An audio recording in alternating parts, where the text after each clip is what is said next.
सर्वंगुण विशेषण विशिष्टायाम् अस्यां शुभतिदो श्री भगवदाज्ञाय भगवत्कैंकर्यरूपं श्रीमन्नारायण प्रीत्यर्थं श्री भोगश्रीनिवास समेत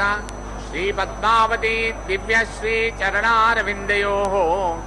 राजराष्ट्र अभिवृद्ध्यर्थं लोकक्षेमाभिवृद्ध्यर्थं सर्वेषां महाजनानां क्षेमस्यैरवीरविजयैरारोग्य अष्ट ऐश्वर्याभिवृद्ध्यर्थं धर्मार्थकाममोक्ष चतुर्विधबलपुरुषार्थसिद्ध्यर्थं इष्टकाम्यार्थसिद्ध्यर्थं मनोवाञ्छदा फलपूर्णफलसिद्ध्यर्थं राजद्वारे सर्वकार्यानुकूलसिद्ध्यर्थं श्रीपद्मावती परिपूर्णकटाक्षसिद्ध्यर्थं श्रीपद्मावती दिव्यश्रीचरणारविन्दयोः प्रातःकाल कल्याणोत्सवांग आचार्यमुखेन कारयिष्ये।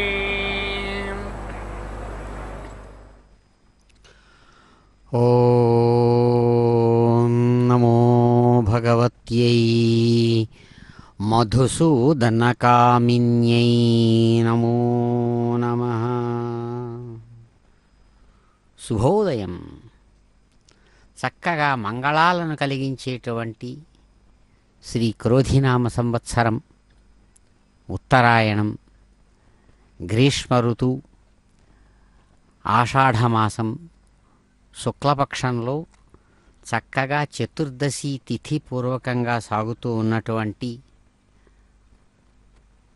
అందమైన శనివారం నాడు అదిగో అమ్మ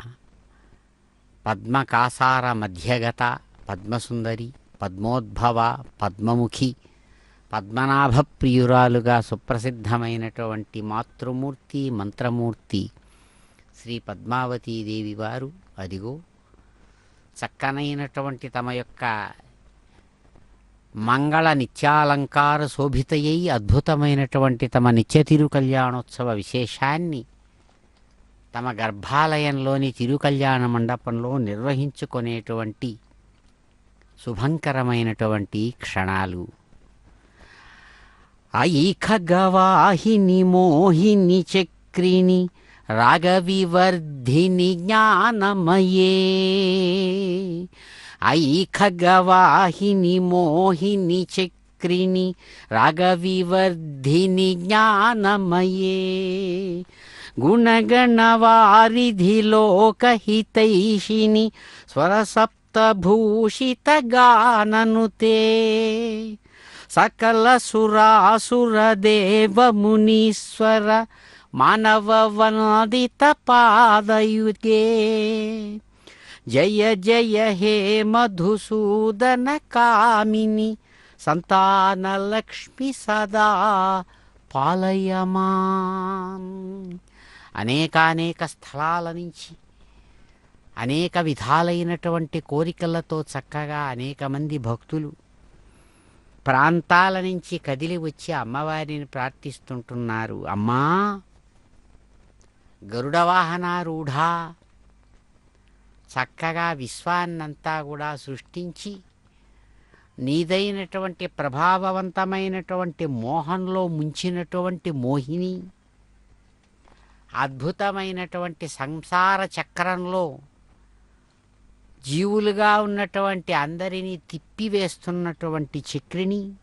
సుదర్శన చక్రాయుధ ధారిణివి కూడా. ఎందుకంటే అయ్యవారెంతనో అమ్మవారంతా. కాబట్టే దేవీ భాగవతంలో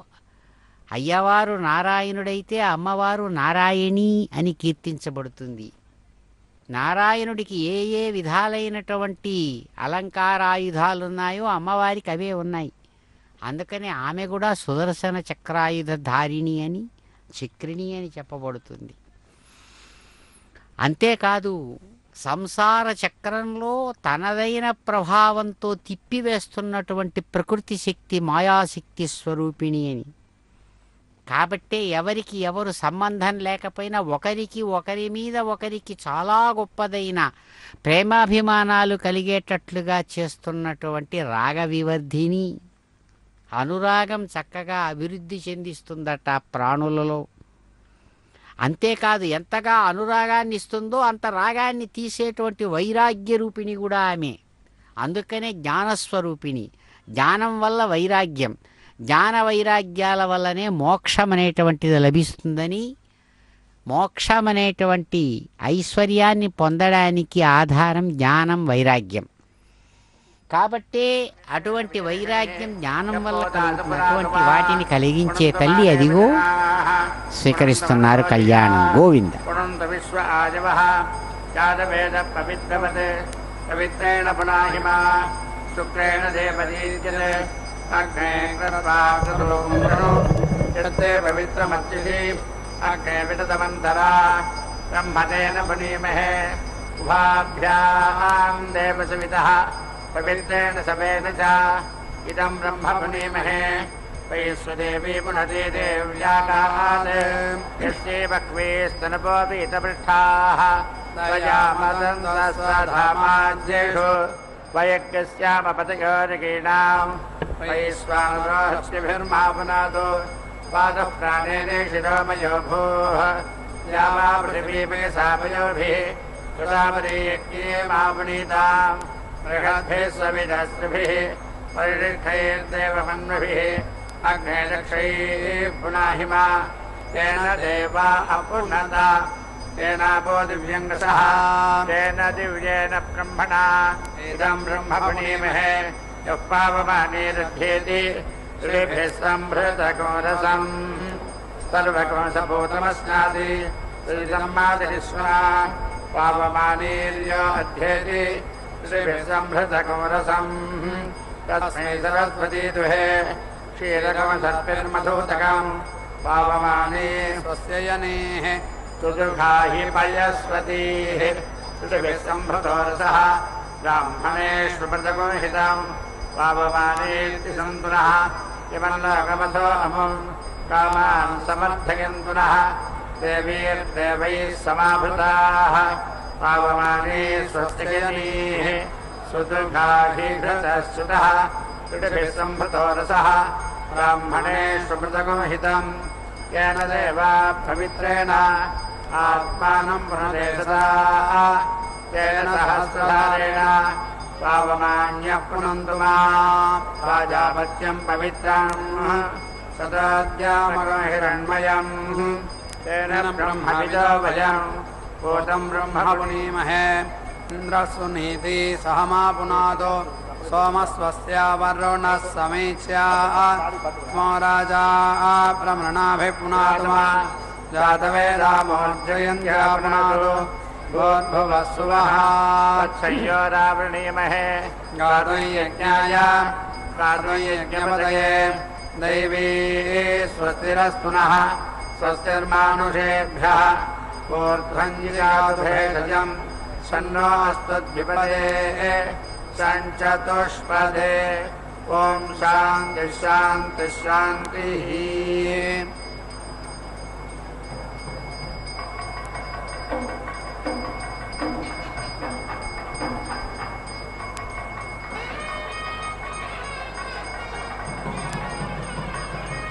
ओम नमः एषो अन्यतो वैश्वानरस्वर्गाय लोकाय भवदो भवा एष आददासीत् ते देवा वैश्वानरं मर्यौहां सुवर्गस्य लोकस्य प्रभोत्या वा एतेन प्रजापतिमया जयन्तेष्वाद्नोदि हव्यारुत्विष्टदेवं विद्वान् वादसाहेन यजते एत्पिन्नैच्छन् वसन्ताय सत्यवं ग्रीष्मायौषधेर्वर्षाभ्यो व्रीहीन् शरदे माषितिलो हेमन्ति शिशिराभ्यान्तेन्द्रं प्रजापतिरयाजयत्ततो वा इन्द्रो भवत्यस्मादाहुरानुजा वरस्य यज्ञगिति सच्चेतेनाग्रे यदतैषः वै गुणमवते श्रद्धे प्रतिगृह्णाति पुरुषगुणपमस्य गुणपं गौर्वा अन्नन्येन बाद्धेनां नम्यभ्रतीयन्तन्न निर्णेन जति ततो हिमलं जागतजेक एव यजेतैको हि प्रजापतिरात्नो द्वादशरात्रिर्दीक्षितस्य द्वादशमासाः संवत्सरः संवत्सरः प्रजापतिर्वा वैशाखेषः जायते यस्तपसोऽधिजागते चतुर्धा वा एतास्तिस्रस्तिस्रात्रयो यद्वादशोपशतो प्रथमा यज्ञन्दाभिः संहरति या द्वितीया यज्ञन्दाभिरारभते तृतीया पात्राणिताभिर्निम्ने निक्षेया चतुर्थीरपिताभिरात्मानमन्तरतसुन्नते यो वा अस्या पुरोणासंमस्तिष्कगोंसय परिवापं पुरीषगोंसय आज्यं मज्जानगं सय सोमग्रस्वेदगोंसोऽपि हवा अस्य शीर्षण्यानिष्पद प्रतिगृह्णाति यो द्वादशाहे प्रतिगृह्णाति तस्मात् द्वादशाहेन याज्यं पाप्मनो व्यावृत्यै एकस्मै स्वाहा द्वाभ्यां स्वाहा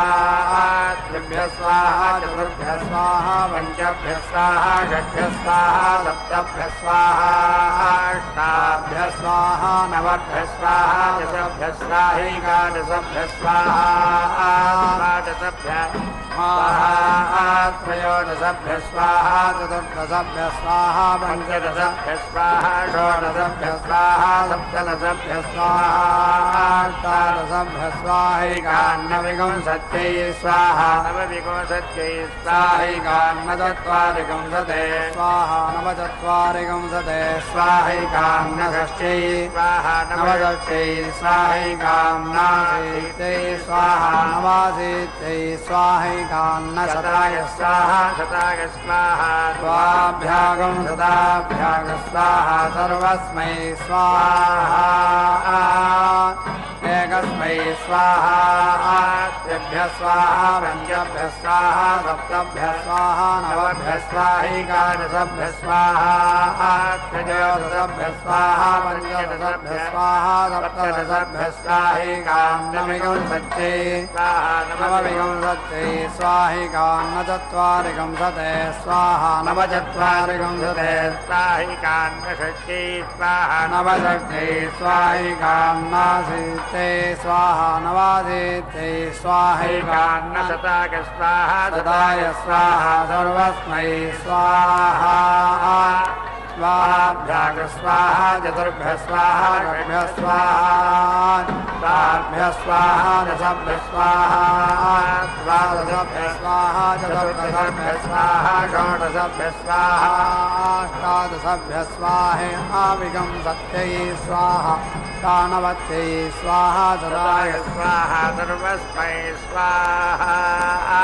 षड्भ्यः स्वाहा पञ्चभ्यः स्वाहा सप्तभ्यः स्वाहा नवभ्यः स्वाहैकादशभ्यः स्वाहा त्रयोदशभ्यः स्वाहा पञ्चदशभ्यः स्वाहा सप्तदशभ्यः स्वाहैकान्नविंशत्यै स्वाहा नवविंशत्यै स्वाहैकान्नचत्वारिंशते स्वाहा नवचत्वारिंशते स्वाहैकान्नषष्ट्यै स्वाहा नवषष्ट्यै स्वाहैकान्नाशीत्यै स्वाहा नवाशीत्यै स्वाहैकान्नशताय स्वाहा शताय स्वाहा सर्वस्मै स्वाहा चतुर्भ्यः स्वाहा अष्टाभ्यः स्वाहा द्वादशभ्यः स्वाहा षोडशभ्यः स्वाहा विंशत्यै स्वाहा षण्णवत्यै स्वाहा शताय स्वाहा सर्वस्मै स्वाहा पञ्चभ्यः स्वाहा दशभ्यः स्वाहा पञ्चदशभ्यः स्वाहा विंशत्यै स्वाहा पञ्चनवत्यै स्वाहा शताय स्वाहा सर्वस्मै स्वाहा दशभ्यः स्वाहा विंशत्यै स्वाहा त्रिंशते स्वाहा चत्वारिंशते स्वाहा पञ्चाशते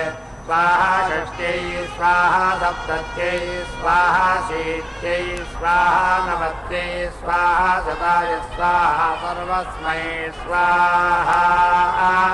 विंशत्यै स्वाहा चत्वारिंशते स्वाहा षष्ट्यै स्वाहा शीत्यै स्वाहा शताय स्वाहा सर्वस्मै स्वाहा चासते स्वाहा स्वाहा द्वाभ्यागं सदाभ्याग स्वाहा त्रिभ्यः सतेभ्यः स्वाहा चतुर्भ्यः सतेभ्यः स्वाहा पञ्चभ्यः सतेभ्यः स्वाहा षड्भ्यः सतेभ्यः स्वाहा सप्तभ्यः सतेभ्यः स्वाहा अष्टाभ्यः सतेभ्यः स्वाहा नवभ्यः सतेभ्यः स्वाहा सहस्राय स्वाहा सर्वस्मै स्वाहा सदाय स्वाहा सहस्राय स्वाहा युताय स्वाहा नियुताय स्वाहा प्रयुताय स्वाहा अद्भुताय स्वाहा अत्यद्भुताय स्वाहा सुपुत्राय स्वाहा मध्याय स्वाहा अन्ताय स्वाहा परार्थाय स्वाहोषधे स्वाहा व्यक्ते स्वाहोदे स्वाहा स्वाहोदिताय स्वाहा सुवर्गाय स्वाहा लोकाय स्वाहा सर्वस्मै स्वाहा स्वजमं वा एतेन यन्ति यद्दशममः पापावहीयं वा एतेन भवन्ति यद्दशममहर्यो वै प्रजवै यतानुपथेन प्रतिपच्यते गस्थानुगमहन्ति यो द्वेषण्ये च सहीगते स यो वै दशमेहन्न विवाक्य उपहन्यते सहीगते तस्मै उपहताय व्याहतमेवान् वारभ्यतमस्तु ते सयो व्याहतहीयते तस्मात् तदमेहन्न विवाक्य उपहताय न व्योच्यमथो खल्वाहुर्यज्ञस्य वै वृद्धेन देवास्तु स्वर्गं लोकमायन यज्ञस्य विरुद्धेनासुरान् पराभावयन्निति यत्खलु वै यज्ञस्य समृद्धं तत्यजमानस्य यद्विरुद्धं तद्भ्रातृयस्य स यो वै तदमेहन्न विवाक्य उपहन्यते स एवातिरेजयति ते ये वाक्यादृशीकवस्युस्ते विप्रो यर्यदि तत्र न विन्देयुरन्तः सदसाद्युच्यं कचिदत्तनविन्देयुर्ग्रहपतिनां युच्यं तद्युच्यमेवाथवा एतत्सत्पराज्ञया ऋग्भिस्तुवन्ति यं वै तत्पतो राज्ञे गत्वा अस्यां किञ्चाद्यन्ति यदानुशस्ते नेयकं सत्पराज्ञीते यदेव किञ्च वाचानुचर्यदुभयमाप्त्वा तिष्ठा मे जिताभिर्मनसा स्तुवतेन वा इमामश्वरथो नाश्वतरेण सद्य पर्याप्तुमर्हति मनो वा इमागं सद्य पर्याप्तुमर्हति मनः परिभवितमथ ब्रह्मपदं च परिमिता वादित परिमितानि स्वामानि परिमितानि यजोगस्य धैर्यसेवान्तो नास्ति यद्ब्रह्म तत्प्रतिगृणत आचक्षेत सम्प्रतिकरः ब्रह्मवादिना वदन्ति किन्वादसाहस्य तमेनान्धद्विजाङ्गिजमानो वृन्दगिति वेदयेन्द्रियमिति किन्वितीयेनेति प्राणानन्नाद्यमिति किन्तृतीयेनेति त्रीणिमान् लोकानिति किञ्च दक्षेनेति चतुष्पदप्रसूनिति पञ्चमेनेति पञ्चाक्षरां भक्तिमिति किगं षष्ठेनेति षड्ऋतोनिति किगं सप्तमेनेति सप्तपदागं सक्वरीमिति किमष्टमेने चष्टाक्षराङ्गायत्रीमिति किन्नवमेनेति त्रिपदग्रस्ताममिति किन्नसमेनेति दशाक्षरां विराजमिति किमेकादशेनेत्येकादशाक्षरान् त्रिष्टुभमिति किन्वादशेनेति द्वादशाक्षरान् जगतीमित्येतावद्वा अस्ति यावदेतद्यावदेवास्यतेषां वृन्दे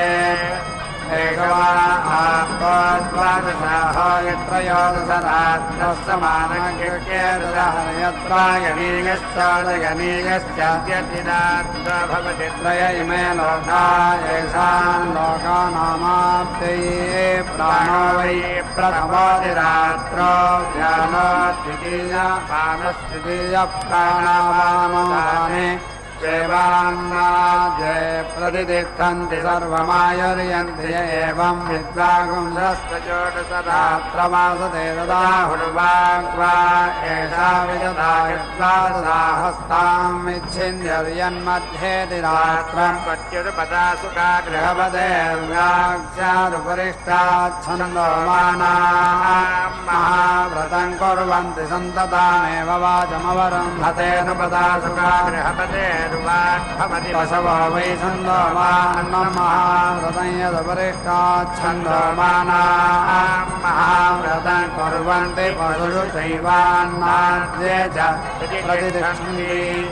आदित्या अगामयन्तो भयोर्लोकयोरुध्नुयामेति तहेतं चतुर्दशरात्रमवश्यन्तमाहरन्तेनायजन्त ततोऽपि तौ भयोर्लोकयोराघवन्नस्मिग्गच्छापुष्मिग्गच्छ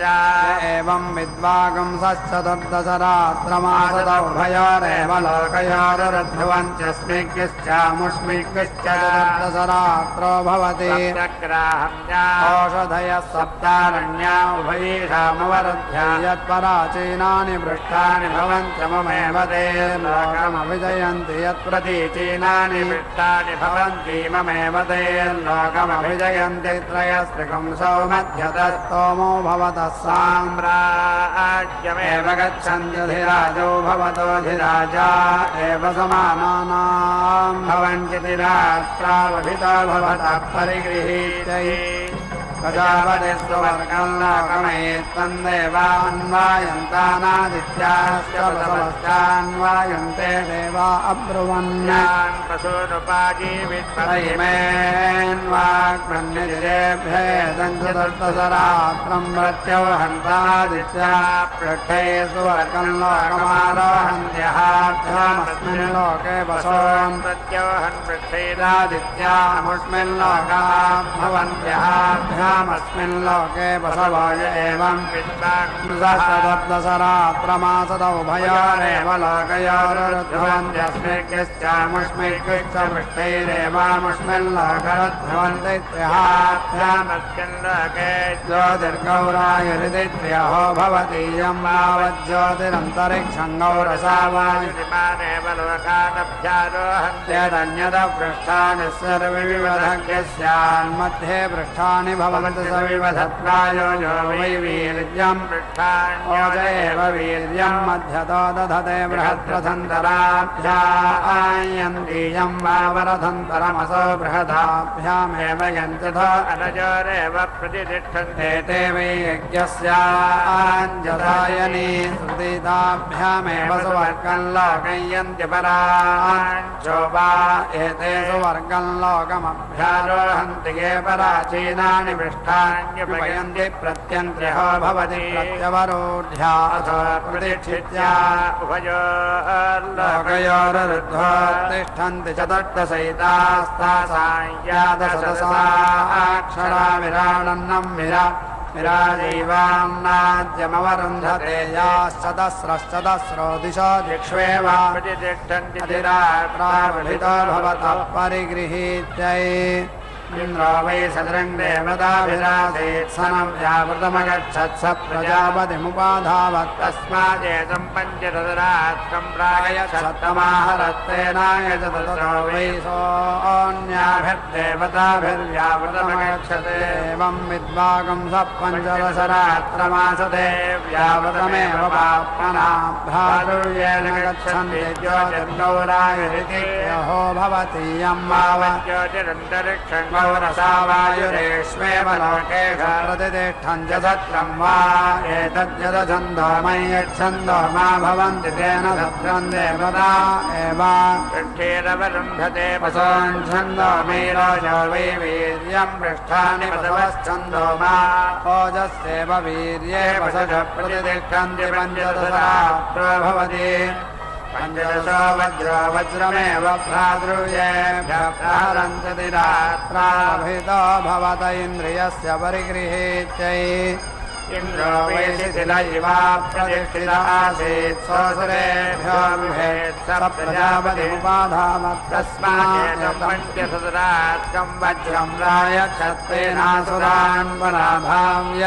विजित्य श्रियमगच्छदक्किष्टुता पाप्मानन्निरहर पञ्चदशरात्रेणोजो बलमिन्द्रियं वीर्यमात्मन्न धत्त एवं विद्वागुं स पञ्चदशरात्रमासते भ्रातृव्यानेव पराभाव्य विजित्य श्रियं गच्छन् जज्ञकृतापानन्नष्टान्ते पञ्चदशरात्रेणौजो बलमिन्द्रियं वीर्यमात्मन् ददत एता एव वसौया पञ्चदशवार्धमासस्य रात्रयोर्धमासः संवत्सरं वसवो न प्रजायन्ते तस्मात् वसव्या एता एव सुवर्ग्या पञ्चदशवार्धमासस्य रात्रयोर्धमासः संवत्सरः सुवर्गो लोकस्तस्मात् सुवर्ग्या ज्योतिर्गौरायुरितित्रयो भवतीयं वावज्योतिरन्तरिक्षान् गौरसा वायुरिमानेव लोकानभ्यारोहन्ति यदन्यतः पृष्ठानि सर्वविवधग्स्यान्मध्ये पृष्ठानि भवन्ति सुविवधत्वायो यो वै वीर्यं पृष्ठान्योज एव वीर्यं मध्यतो दधते बृहद्रदन्तराभ्यायन्ति यं वावरदन्तरमसो बृहदाभ्यामेव यञ्जथो अनयोरेव तिष्ठन्त्येते ते वै यज्ञस्याञ्जसायने सुगीताभ्यामेव सुवर्गं लोकं यन्ति पराञ्चो वा ते सुवर्गं अभ्यारोहन्ति ये पराचीनानि पृष्ठान्युपयन्ति प्रत्यङ्क्यहो भवति अथ प्रतिष्ठित्या उभयोर्लोकयोरुद्ध्वा तिष्ठन्ति पञ्चदशैताक्षरा विराणन्नं विराजैवान्माद्यमवरुन्धते या पञ्चदिशो प्रतिष्ठन्त्यतिरात्रावभितो भवत इन्द्रियस्य वीर्यस्य प्रजायै वसूना परिगृहीत्यै प्रजापतिरगामयदान्नादस्यामिति सेतकं सप्तदशरात्रमपश्यत्तमाहरत्तेनायजततो वै सोन्नादो भवत्येवं विद्यागं सप्तदशरात्रमासतेन्नादा एव भवन्ति पञ्चाहो भवति पञ्चवार्णवः संवत्सर ऋतुष्वेव संवत्सरे प्रतिष्ठन् यथा पञ्चाक्षता पाङ्गो यज्ञमेवावरुन्धते सत्रं वा एतद्यदछन्दो मय्यच्छन्दो वा भवन्ति तेन सत्रं देवता एव पृष्ठैरवरुन्धते वसोच्छन्दो मयिरोजो वै वीर्यं पृष्ठानि वसवश्छन्दो वा ओजस्येव वीर्ये वसग प्रतिष्ठन्ति सप्तदशरात्र भवति सप्तदश प्रजापतेराप्त्या अतिरात्रावभितो भवतोन्नाद्यस्य परिगृहीत्यै सा विक्रम्यादिष्टब्रह्मणा देवेष्वन्नेनासुरेषु ते देवा अकामयन्तो भयगम् संवृञ्जीमहि ब्रह्मजान्नं चेदित एताविगुंसतिगुणरात्रिरवश्यन्ततो वैत उभयगुणमवृञ्जत ब्रह्मजान्नं च ब्रह्मवर्तसिनो आदा अभवनय एवं विद्वागुंस एता आसत उभयमेव संवृञ्जते ब्रह्मजान्नं च ब्रह्मवर्तसिनो आदा भवन्ति द्वेवा एते विराजौतयोरेव नाना प्रतिष्ठन्ति विगुंसा वै पुरुषो दशहस्त्या अङ्गुलयोदशपद्या यावानेव पुरुषः तिष्ठन्ति ज्योतिर्गौरायरितित्र्याः भवन्ति यं वावज्योतिरन्तरिक्षम् गौरसा वायुरिमानेव लोकानभ्यारोहन्त्यभिपूर्वन्त्र्यः भवन्त्यभिपूर्वमेव भ्यारोहन्ति यदन्यतः पृष्ठानि सर्वविवधग्स्यान्मध्ये पृष्ठानि भवन्ति च विवधत्वायो यो वै वीर्यं पृष्ठान्योज एव वीर्यं मध्यतो दधते बृहद्रथन्तराभ्यायन्ति यं वावधन्तरमसो बृहदाभ्यामेव गच्छतो अनयोरेव प्रतिष्ठन्ते ते वै यज्ञस्याञ्जसायने सुदीनाभ्यामेव पराञ्चो वा एतेषु वर्गं लोकमभ्यारोहन्ति ये पराचीनानि पृष्ठान्युपयन्ति प्रत्यङ्ग्यहो भवति प्रत्यवरोढ्या ततो प्रतिष्ठित्या उभयोर्लोकयोरुद्ध्वा तिष्ठन्त्यचिरात्रावभितो भवतो ब्रह्मवर्चसस्य नाद्यस्य परिगृहीत्यै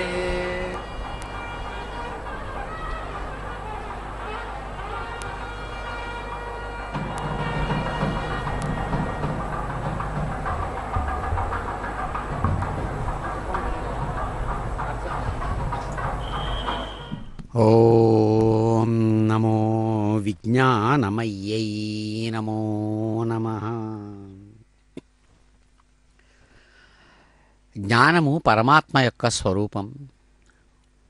ఆ పరమాత్మ యొక్క స్వరూపాన్ని ఆరాధించి అనుభవంలోనికి తెచ్చుకోవడాన్నే విజ్ఞానం అంటారు.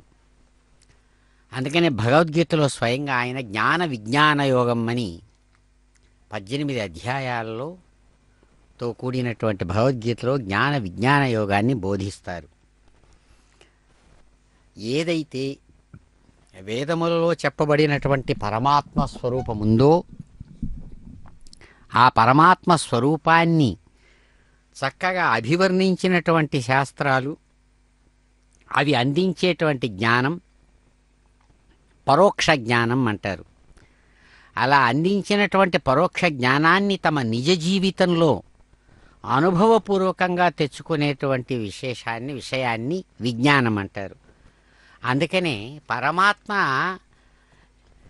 జ్ఞానాన్ని విజ్ఞాన స్వరూపంగా అందివ్వడానికి అమ్మవారు ఇక్కడ జ్ఞానమయ్యిగా ఇక్కడ ప్రత్యక్షమవుతుంది. అందుకనే రాగవివర్ధిని జ్ఞానమయ్యే అని అమ్మవారిని కీర్తిస్తారు పెద్దలు. ఏమంటే ఆ జ్ఞానం అనేది ఏదో కాదు, బ్రహ్మజ్ఞానం, సమస్త పరివ్యాప్తమైనటువంటి పరమాత్మ యొక్క స్వరూపం, అది బ్రహ్మతత్వం. ఆ బ్రహ్మతత్వము అమ్మవారుగా చెప్పబడుతుంది ఇక్కడ. కాబట్టే జ్ఞానమయి మయట్ అనేటువంటి ఒకానొక ప్రయత్నం, ఒక ప్రత్యయం ద్వారా భాషారూపంగా అమ్మవారికి భాషారూప అని పేరు. అటువంటి ఆమె జ్ఞానమయి, జ్ఞానస్వరూపంగా ఇక్కడ ఉండి గుణగణ వారిధి, అనేకములైనటువంటి గుణాలంతా కూడా తనలో, లోకంలో కనబడే గుణాలన్నీ కూడా సత్వరజస్తమో గుణాత్మకంగా కనబడే విశ్వానికి ఆధారంగా అవి నిలిచి వారిధిగా, ఎలాగైతే ఒక కట్ట ఆనకట్ట ఉందో అట్లా లోకానికి హితాన్ని కలిగించేటువంటిది సప్త స్వరాలు, సరిగమ పదనిసలుగా చెప్పేటువంటి సంగీత శాస్త్రంలో చెప్పబడినటువంటి సప్త స్వరాల చేత చక్కగా కీర్తించబడుతున్నటువంటి మూర్తి రూపిణి అమ్మవారు. కాబట్టి సమస్తమైన దేవతల చేత కీర్తించబడుతున్న తల్లి అదిగో ఇక్కడ వధూ పూజను స్వీకరించి ఆశీర్వదిస్తున్నారు. గోవింద.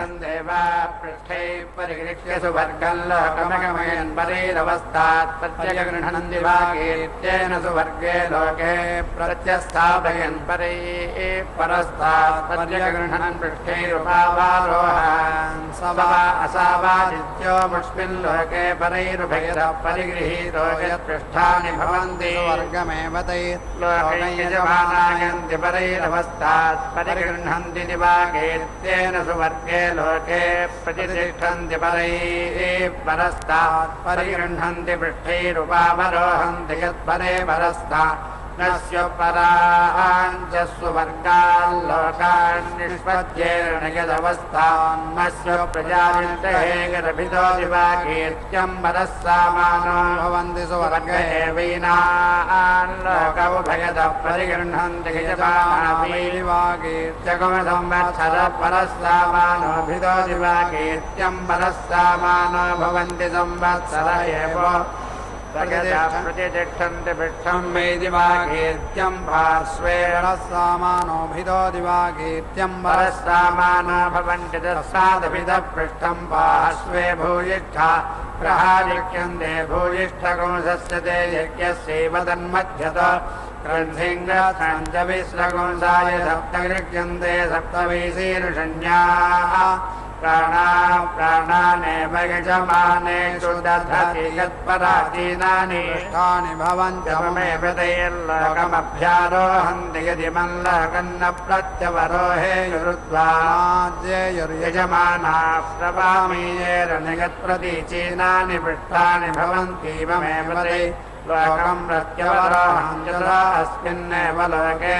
प्रतिष्ठन् जन्मादायेन्द्रो वा अप्रतिष्ठित आसीत् स प्रजापतिमुपाधावत् तस्मादेतमेकविगुंसतिरात्रम् रायच्छत्तमाहरतेनायज ततो वै स प्रत्यतिष्ठत्येव भुजाजिनो प्रतिष्ठिता स्वस्त एकविगुंसतिरात्रमासीदन्वादशमासा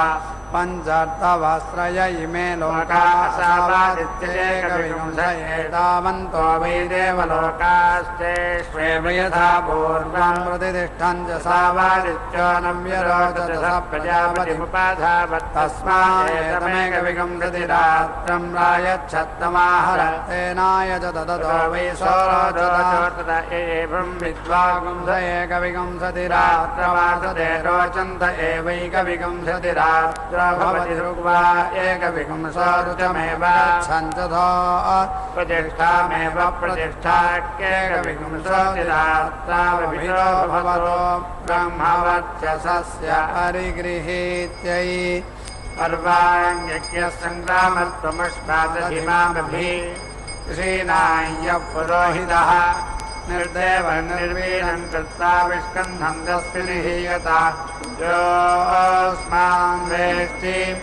शरीरं यज्ञसमलं कुसीदं तस्मिन् शीतयोऽस्मान् वेष्टि यज्ञस्य यत्तेन सङ्ग्राममामभि ब्राह्मणानुत्विजो देवानयज्ञस्य तपसा ते सवाहमाहुवे इष्टेन भक्तमुपते हुवे सवाहा वन्दे वन्दे सुकृतकमथं प्रजां पशून् तैषां सामिषे नीराघारावाज्यभागावाश्रुतं प्रत्याश्रुतमासृणामि ते त्वया जानो जाजां कृष्णखड्गमिडामाचिद आवृन्धे स्वः अग्निरेन्द्रेण सोमेन सरस्वत्या विष्णुना देवताभिः याज्ञानुवाक्याभ्यामुपदे हुवे सवाहं यज्ञमाददे ते वशकृतम् सुधागमशास्त्रं प्रतिकरं ग्रहमिडामाचिद आवृन्धे स्वः पत्नी संयाजानुपदे हुवे सवाहकं समिष्टयजुराददे तवा पशून् सुतं पुरोडासान् सवनान्योतयज्ञम् देवांसेन्द्रानुपदे हुवे सवाहमग्निमुखा सोमवतो ये च विश्वे भूतं भव्यं भविष्यद्वषत्स्वाहा नमरिक्षामयजुर्वषत्स्वाहा नमो गायत्री त्रिष्टुर्जगति वषत्स्वाहा नमः पृथिव्यन्तरिक्षं योर्वषत्स्वाहा नमोऽग्निर्वायुः सूर्यो वषत्स्वाहा नमः प्राणो व्यानो पानो वषत्स्वाहा नमोऽन्नं पृथिर्विष्टिर्वषत्स्वाहा नमः पिता पुत्रः पौत्रो वषत्स्वाहा भुवस्तु वषत्स्वाहा नमः आमेरः भवन्ता प्रजामहामायज्ञो विदुर्वीर्यावान् आपो देवीर्यज्ञयामा विसन्तु सहस्रस्य मा भूमा मा प्रहासीत् आमे ग्रहो भवत्वा पुरो ऋक्सुदसस्ते मा विशताकं समीची आदित्या रुद्रा वसवो मे सदस्याः सहस्रस्य मा भूमा मा प्रहासीत् आमाग्निष्ठो मा विशतोक्षश्चादिरात्रो मा विशत्वापि सर्वरः तिरोऽन्यश्यामासुहुता आविशन्तु सहस्रस्य मा भूमा मा प्रहासीत् अग्निना तपोऽन्वभवत्वा च ब्रह्ममणिना रूपाणीन्द्रेण देवान् वातेन प्राणान् सूर्येण द्यान् चन्द्रमसा नक्षत्राणि यमेन पितॄन्राज्ञा मनुष्यान् फलेन तेजानजकलेन सत्त्वान् व्याघ्रेणारण्यान् पशून् सेनेन पतत्रिणो विष्णास्वानुशवेन गावस्तेनाजा वृष्टिना वीर्भिहीनान्नानि यवेनोषधेन्यक्रोधेन वनस्पतेन संवरेणोर्जङ्गायत्र्यादाकं चित्रवृता स्तोमान् ब्राह्मणेन वाचं स्वाहाधिमाधीताय स्वाहा स्वाहाधीतं मनसे स्वाहा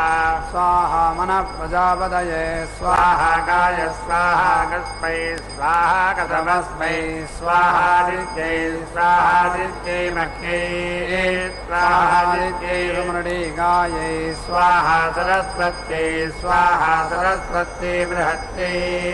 स्वाहा सरस्वत्यै वावगायै स्वाहा पोष्णे स्वाहा पोष्णे प्रपच्याय स्वाहा पोष्णे नरन्धिजाय स्वाहा त्वष्ट्रे स्वाहा त्वष्ट्रे दुर्वीपाय स्वाहा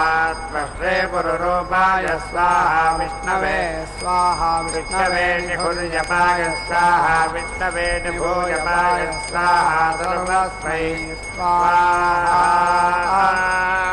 तद्भ्य स्वाहा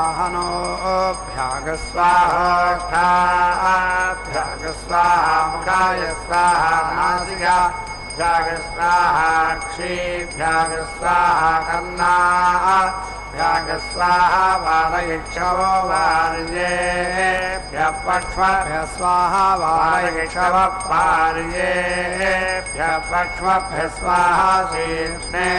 स्वाहा भ्रूभ्याग स्वाहा ललाटाय स्वाहा मूर्ध्ने स्वाहा मस्तिष्काय स्वाहा केशेभ्यः स्वाहा वहाय स्वाहा ग्रीवाभ्यः स्वाहा स्कन्धेभ्यः स्वाहा कीकसाभ्यः स्वाहा वृष्टिभ्यः स्वाहा वाजस्याय स्वाहा पार्श्वाभ्याग स्वाहा गुंसाभ्याग स्वाहा रोगभ्याग स्वाहा बाहुभ्याग स्वाहा जङ्घाभ्याग स्वाहा श्रोणीभ्याग स्वाहोरुभ्याग स्वाहा क्षीवद्भ्याग स्वाहा जङ्घाभ्याग स्वाहा भदते स्वाहा शिखण्डेभ्यः स्वाहा बालधानाय स्वाहाण्डाभ्याग स्वाहा सेवाय स्वाहा रेतते स्वाहा प्रजाभ्यः स्वाहा प्रजननाय स्वाहा मध्य स्वाहा नभेभ्यः स्वाहा लोमभ्यः स्वाहा त्वचे स्वाहा लोहिताय स्वाहा माकुंसाय स्वाहा स्नावभ्यः स्वाहा सभ्यः स्वाहा मज्जभ्यः स्वाहाङ्गेभ्यः स्वाहात्मने स्वाहा सर्वस्मै स्वाहा जेताय स्वाहा आङ्ग्यसक्ताय स्वाहा सिजिपदे स्वाहा सिद्धिककुदे स्वाहा सिद्धिरन्ध्राय स्वाहा सिद्धिपृष्ठाय स्वाहा चित्यकौशाय स्वाहा पुष्पकर्णाय स्वाहा चित्योष्ठाय स्वाहा सिद्धिभ्रवे स्वाहा सिद्धिभसदे स्वाहा श्वेतानुकाशाय स्वाहाञ्जये स्वाहा ललामाय स्वाहा सिदज्ञवे स्वाहा कृष्णैताय स्वाहा रोहितैताय स्वाहा रुणिताय स्वाहेदृशाय स्वाहा कीदृशाय स्वाहा तादृशाय स्वाहा सदृशाय स्वाहा विसदृशाय स्वाहा सुसदृशाय स्वाहा रूपाय स्वाहा सर्वस्मै स्वाहा कृष्णाय स्वाहा श्वेताय स्वाहा विसङ्गाय स्वाहा सारङ्गाय स्वाहा रुणाय स्वाहा रुणाय स्वाहा बभ्रवे स्वाहा नकुलाय स्वाहा रोहिताय स्वाहा शोणाय स्वाहा श्यावाय स्वाहा श्यावाय स्वाहा बागलाय स्वाहा सुरूपाय स्वाहा अनुरूपाय स्वाहा विरूपाय स्वाहा सरूपाय स्वाहा प्रतिरूपाय स्वाहा सबलाय स्वाहा कमलाय स्वाहा पृष्ठदे स्वाहा पृष्टिसक्ताय स्वाहा सर्वस्मै स्वाहा ओषधीभ्यः स्वाहा मूलेभ्यः स्वाहा तूलेभ्यः स्वाहा काण्डेभ्यः स्वाहा फलसेभ्यः स्वाहा पुष्पेभ्यः स्वाहा फलेभ्यः स्वाहा गृहीतेभ्यः स्वाहा गृहीतेभ्यः स्वाहा वपर्णेभ्यः स्वाहा शयानेभ्यः स्वाहा सर्वस्मै स्वाहा परस्परेभ्यः स्वाहा मूलेभ्यः स्वाहा तूलेभ्यः स्वाहा स्कन्धोऽभ्यः स्वाहा शाखाभ्यः स्वाहा वर्णेभ्यः स्वाहा पुष्पेभ्यः स्वाहा फलेभ्यः स्वाहा गृहीतेभ्यः स्वाहा गृहीतेभ्यः स्वाहा ववन्नेभ्यः स्वाहा शयानेभ्यः स्वाहा शिष्टाय स्वाहा निशिष्टाय स्वाहा परिशिष्टाय स्वाहा सर्वशिष्टाय स्वाहोच्छिष्टाय स्वाहा रिक्ताय स्वाहा रिक्ताय स्वाहा प्ररिक्ताय स्वाहा सकरिक्ताय स्वाहोद्रिक्ताय स्वाहा सर्वस्मै स्वाहा बृहस्पतिरकामयत शृण्मे देवानधीरं गच्छेयं पुरोधामिषकेतं चतुर्विकं सतिरात्रमवश्यत्तमाहरतेनाय च ततो वै तस्मै सद्देवा अदधता गच्छत्पुरोधाञ्जयेवं विद्वागं तश्चतुर्विकं सतिरात्रमासते सदेभ्यो मनुष्यादधते गच्छन्ति पुरोधां ज्योतिर्गौरागरित्याह भवन्तीयं वावज्योतिरन्तरिक्ष दोदशा वायुरिमानेव लोकानभ्यारोहन्त्यभिपूर्वन्त्रिः भवन्त्यभिपूर्वमेव वर्कल्लाकमभ्यारोहन्ति सत्कं वा एतद्यदछन्दो मय्यच्छन्दो मा भवन्ति सत्यं देवता एव विष्णैरवरुन्धते छन्दो मेदोजोऽपि ఓం నమో భగవత్యై కమలాసన్యై నమో నమః. అమ్మవారి యొక్క అద్భుత రూపం సమస్త భక్తులు అదిగో మాంగళ్య స్వరూపంలో దర్శిస్తూ ఉండగా పాంచరాత్ర ఆగమ విధానాన్ని అనుసరించి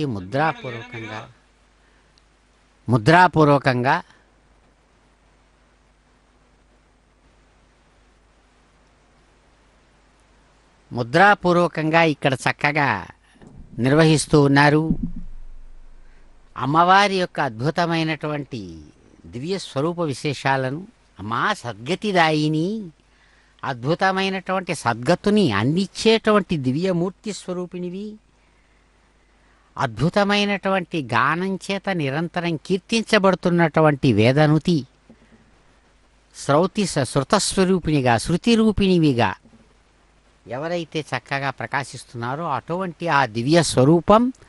అదిగో మాంగళ్య రూపంలో అద్భుతమైనటువంటి తమ యొక్క దివ్యానుగ్రహ విశేషాన్ని తెలియజేస్తూ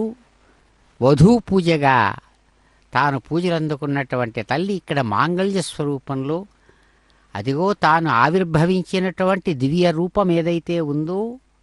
కమలం, అటువంటి కమలాల చేత పూజించబడుతున్నటువంటిదే అమ్మవారు. పరిమళభరితమైనటువంటి చక్కని స్వరూప స్వభావ విశేషాలతో భక్తులను అనుగ్రహిస్తూ మాంగళ్య పూజను స్వీకరిస్తున్నారు. చక్కని ఘృత నీరాజనాది విశేషాలతో అమ్మవారు అదిగో అర్చించబడుతూ సాక్షీభూతంగా చిరునవ్వులతో అనుగ్రహిస్తున్నటువంటి స్వామి గోవిందుని యొక్క పాదపద్మ ద్వంద్వం దగ్గర అదిగో వేదమంత్రయుతంగా పూజలు అందుకుంటూ ఆ భగవానుని యొక్క సంకల్పానుసారం ధర్మ సంరక్షణ బాధ్యతను స్వీకరించిన భగవానుని యొక్క అనుగ్రహంతో చక్కని మాంగళ్య ధారణను స్వీకరిస్తూ అమ్మవారు ఆశీర్వదిస్తున్నారు. పద్మావతీ రమణ గోవింద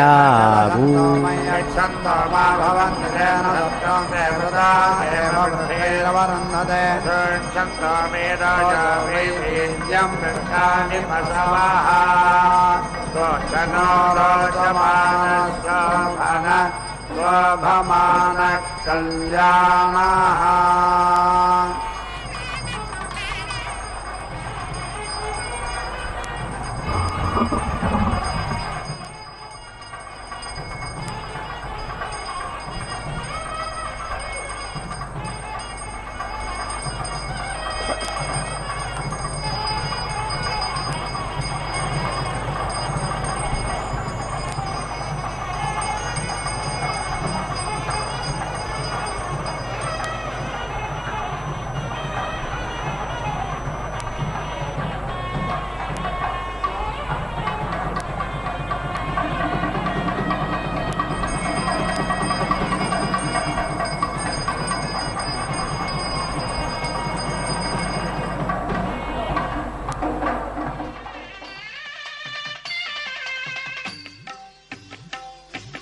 నెలమూడు శోభనాలు నీకు నతనికి తగును,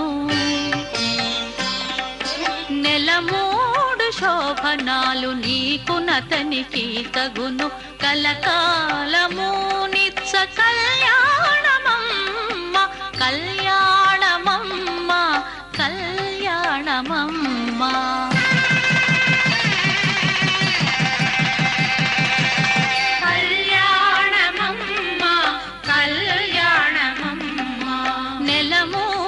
శోభనాలు నీకు నతనికి తగును, కలకాలము నిత్య కళ్యాణమమ్మ కళ్యాణమమ్మ కళ్యాణమమ్మ కళ్యాణమమ్మ కళ్యాణమమ్మ.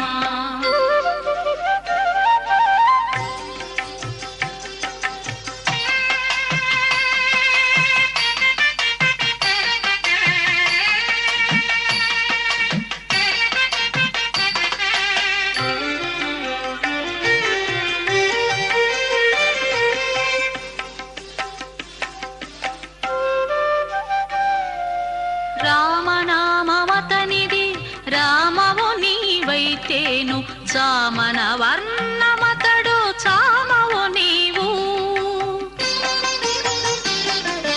రామనామమతనిది రామవు నీవైతేను, చామన వర్ణమతడు చామవు నీవు. వామనుడందురతనే వామనయనవు నీవు, వామనుడందురతనే వామనయనవు నీవు.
अवस्थाद्भवन्ति त्रयस्त्रयस्त्रिपुंसा परस्तान्मध्ये पृष्ठान्युरो वै त्रयस्त्रिपुंसा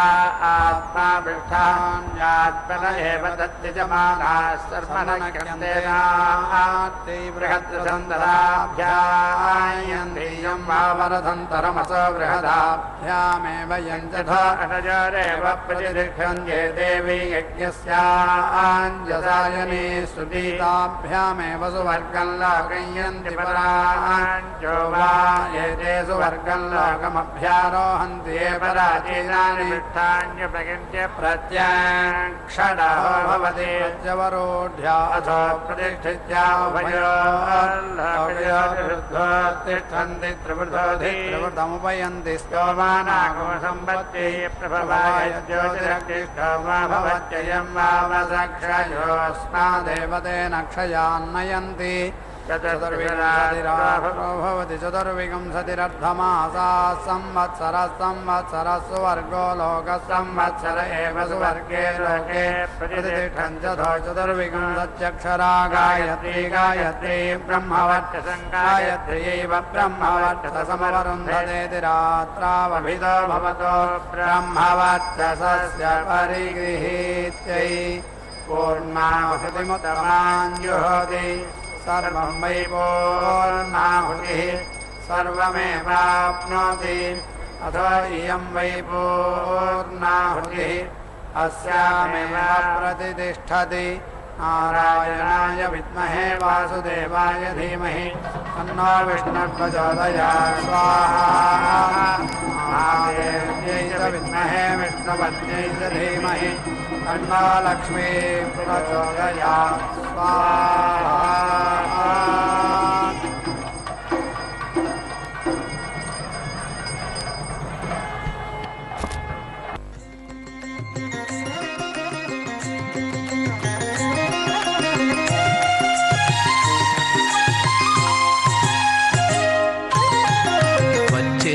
అలమేలు మంగ వచ్చెను అలమేలు మంగ ఈ పచ్చల కడియాల పణతి చలంగ వచ్చెను అలమేలు మంగ ఈ పచ్చల కడియాల పణతి చలంగ